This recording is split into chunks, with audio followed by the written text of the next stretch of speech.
Assalamualaikum warahmatullahi wabarakatuh. Halo semuanya, perkenalkan nama saya Viana Baria Rohmanuna. Pada kali ini saya akan menjelaskan mengenai penyebab lupa dan kiat menangani lupa. Lupa, apa sih lupa itu? Lupa bukan berarti hilang ingatan ya, karena kedua hal itu memiliki arti yang berbeda. Kenapa? Karena lupa merupakan hilangnya kemampuan menyebutkan atau merangkai kembali sebuah suatu hal atas apa yang telah terjadi atau yang telah dipelajari. Sedangkan untuk hilang ingatan sendiri ialah hilangnya kemampuan mengingat segala informasi dan pengetahuan dari pikiran atau akal kita. Lupa juga memiliki penyebab. Yang pertama yaitu kurangnya minat dan sikap siswa terhadap proses situasi belajar. Yang kedua yaitu perubahan situasi lingkungan antara waktu belajar dengan waktu mengingat kembali.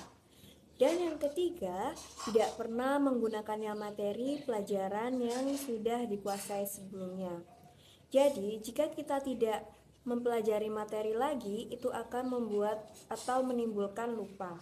Jika kita mengasahnya terus-menerus, maka kita akan dijauhkan dari situasi lupa akan suatu hal.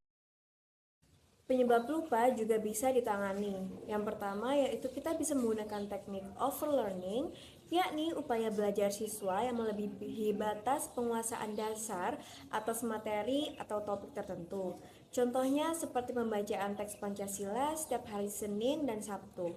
Memungkinkan ingatan siswa terhadap materi tersebut menjadi lebih kuat, contohnya dalam pelajaran PPKN. Yang kedua yaitu extra study time, yakni tambahan waktu belajar, upaya penambahan waktu belajar atau penambahan kekerapan aktivitas belajar pada materi tertentu. Contohnya yang awalnya belajar hanya 1 hari, 1 jam saja, meningkat menjadi 1 hari, 3 jam. Upaya tersebut dapat dibilang cukup strategis karena dapat melindungi memori dari penyebab kelupaan. Yang ketiga yakni mnemonic device, belajar dengan cara menggunakan alat pengait yang membuat siswa menjadi lebih mengingatnya, seperti menggunakan rima atau menyanyi, singkatan, sistem kata kunci. Dengan begitu, siswa akan lebih mengingatnya karena hal tersebut terkesan menarik dan tidak membosankan. Transfer belajar. Apa sih transfer belajar itu?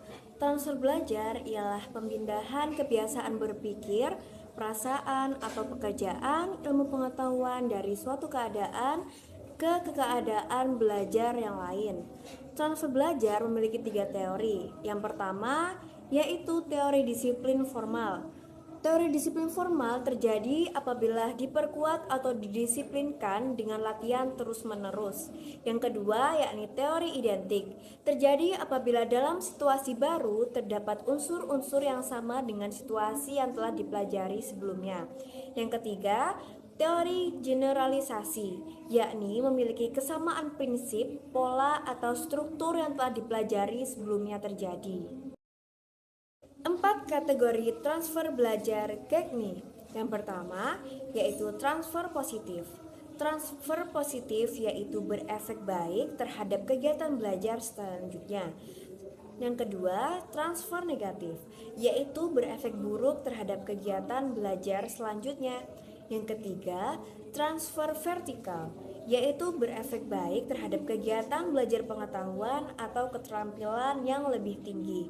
Yang keempat, yaitu transfer lateral, yaitu berefek baik terhadap kegiatan belajar pengetahuan atau keterampilan yang sederajat. Faktor penyebab transfer belajar. Yang pertama, inteligasi, yaitu peserta didik yang cepat tanggap dan pandai, sehingga mudah terjadinya transfer. Yang kedua, sikap.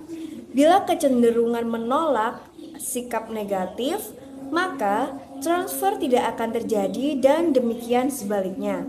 Yang ketiga, materi pelajaran. Biasanya terjadi pada mata pelajaran yang mempunyai kesamaan akan mudah terjadinya transfer. Yang keempat, sistem penyampaian guru.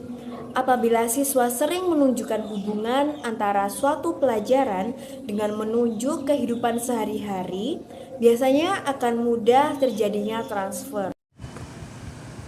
Neokorteks atau otak manusia, yaitu fungsi otak tingkat tinggi seperti persepsi sensorik, kognisi, pembangkit perintah motorik, serta penalaran spasial dan bahasa.